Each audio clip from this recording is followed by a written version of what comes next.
Son las 7 de la mañana con 37 minutos.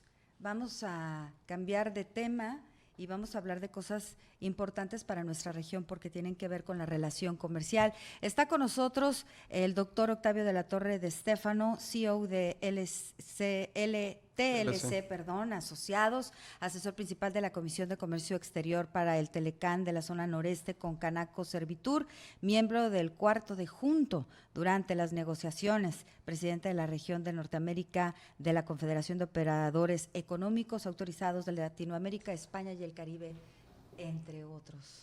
Además, aquí duraríamos muchísimo contando todo tu currículum. Oye, doctor, pues nos da mucho gusto saludarte. Hay muchos temas que quisiéramos tratar contigo y quisiéramos arrancar con el tema del TEMEC para darle seguimiento. Supimos que no fue firmado todavía en Estados Unidos por los legisladores. ¿Esto qué significa? ¿Afecta o no o estamos en tiempo? Buenos días, Pati. Buenos días, David. Buenos días a todo tu auditorio y gracias por invitarme. Fíjate que está dentro de los tiempos. Recordarán que la última vez que nos reunimos platicábamos que apostamos una cena de que entraba en enero. Ajá. En 2020. Esa me la vas a pagar, David. Pues. A mí también, David, sí, ¿no? Los dos. Y hay que ir escogiendo lugar. Sí, hay que ir escogiendo. Está dentro de los tiempos. O sea, tiene que cumplirse con un proceso legislativo de ratificación, tanto en el Parlamento en Canadá como en el Congreso de Estados Unidos.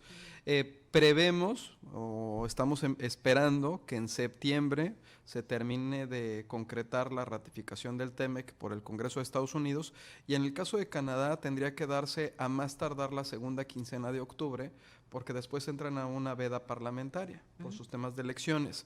Entonces, si de esta manera se concretara, para esas fechas, muy bien nos darían los 90 días que se tiene que esperar para que entrara en vigor el 1 de enero del próximo año.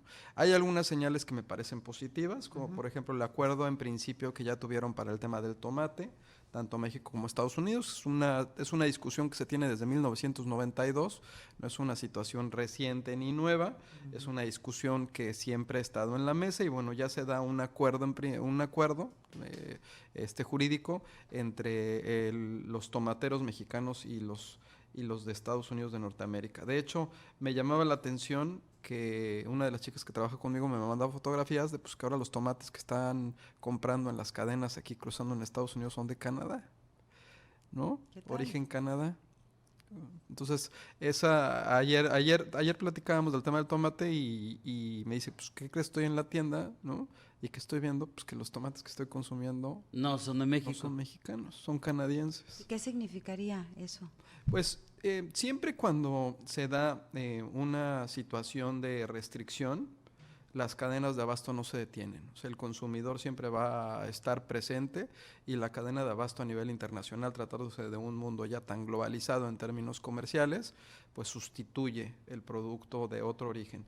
Los márgenes que se tienen entre una producción y otra, pues también están enfocados con las restricciones que se tienen para que se puedan importar o que se puedan integrar dentro de la cadena de consumo. Entonces, cuando se dan este tipo de situaciones, pues obviamente hay una afectación, no digo instantánea, pero sí tratándose sobre todo de productos perecederos, pues de una manera muy ágil, ¿no? Claro. Ahora, entonces, de acuerdo a lo que nos habías platicado ya hace varios meses, Octavio, se cumplirían los pronósticos, a pesar de estas aparentes barreras que ha habido en el camino, y entonces para el próximo año entraría en vigencia. Sí, entraría en vigencia, estaría sustituyendo el Telecán, entraría con las nuevas disposiciones. Esto habla de 34 capítulos, además, ¿no? Que tienen la integridad que tienen es distinta, la trascendencia que tienen también y el impacto en las operaciones de comercio exterior,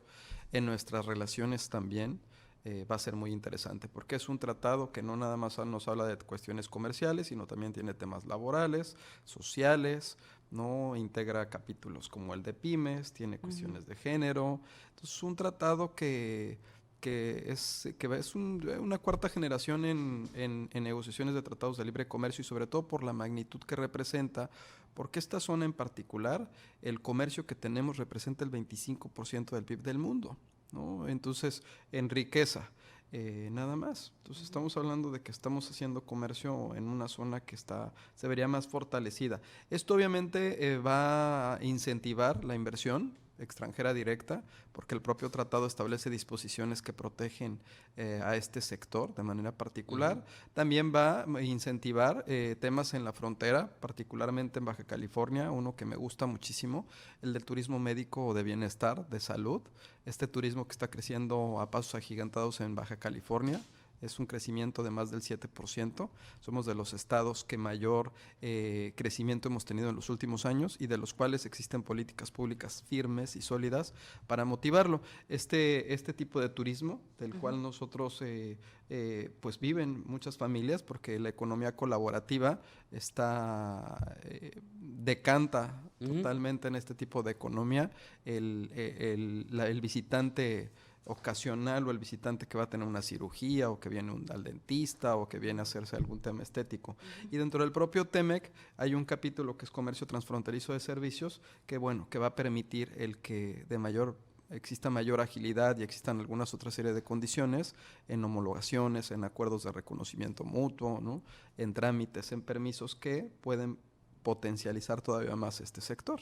Tratándose nada más de uno, ¿no? Pero es donde ya no ves que son nada más bienes, ¿no? Sino que vienen las personas a contratar un servicio, a tener un servicio de salud de buena calidad. Es donde te das cuenta que el tratado abarca no nada más los bienes, sino también los servicios. En relación a las condicionantes que había, por ejemplo, en el tema de los salarios, etcétera, ¿cómo logramos avanzar? ¿Tú cómo ves esto en este tiempo de espera? Esa pregunta es muy buena, Pati. Mira, había una posición por parte del gobierno de Estados Unidos de que querían que se reabriera la discusión de este capítulo. Nosotros en México cumplimos con el acuerdo que se firma, porque hay un acuerdo adicional, si mal no recuerdo, hay un anexo del capítulo 23, si mal no recuerdo, ¿no? El cual nosotros nos comprometíamos a hacer una serie de reformas en materia laboral con la intención, ¿no?, de modificar nuestro marco jurídico y darle mayor seguridad al trabajador y mejores condiciones a los sindicatos. Esta reforma ya pasó, ya se aprobó, fue una reforma que se discutió aquí en México, es una reforma reciente, entonces por parte de México este compromiso está más que cumplido. No habría ninguna necesidad de que se tuviera que llevar a cabo alguna revisión de un capítulo y de un anexo, que fue un acuerdo que se logró, que se firmó y que se cumplió. Entonces, las condiciones en términos laborales pues están previstas dentro de un capítulo en particular y ese capítulo nos establecía esa pequeña obligación, la cual México cumplió cabalmente en este año. Entonces hay optimismo con los cambios que vendrían y no sé si esto ayuda o no ayuda o es independiente de las gestiones que están anunciando los nuevos gobiernos para finalmente poder recuperar algo, si no como lo vivimos en otra época, algo cercano a la zona libre aquí en la frontera. ¿Ayudaría todo esto a...? Es una pregunta más interesante todavía. Ese tema, ¿no? Digo, porque obviamente los que somos fronterizos queremos y sabemos, y los que vivimos esos beneficios, o que nuestros papás nos contaron de esos beneficios. Más bien, ¿verdad? Sí. Las generaciones pasadas. Exactamente. Decíamos, oye, pues es que claro que sería...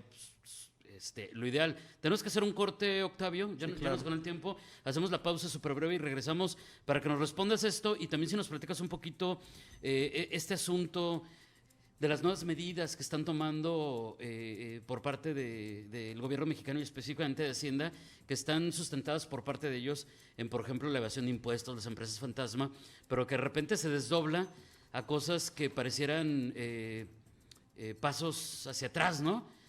Según nos han comentado algunos fiscalistas, pero tú nos dirás qué piensas y cómo entenderlo. Quédese con nosotros, la pausa es breve y volvemos con mucho más aquí a Noticias 7 AM.